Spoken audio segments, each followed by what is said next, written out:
Happy Halloween sa lahat. Solo ako ngayon sa bahay. Kasama kayo ni Kaiha ko. Dalawa lang kami. Nandito ako ngayon sa bahay. Sisilip sa inyo yung bahay namin. Dahil dalawa lang kami. Nakapanglaw rin.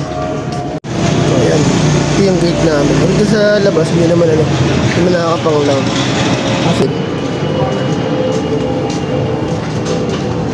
Dalawa lang kami ng anak ko rito.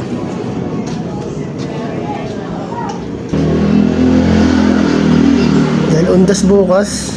So ito yung minangungupaan sa amin. Pinaupahan ko na. Ito yung bahay namin. Although sobrang laki.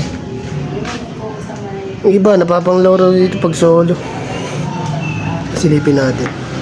Dahil undas bukas. Happy Halloween sa lahat po. Parehong tatay ko.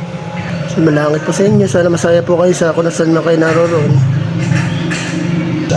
Sinasabing may mga pagpaparamdam. Nanonood pa ako ng horror stories.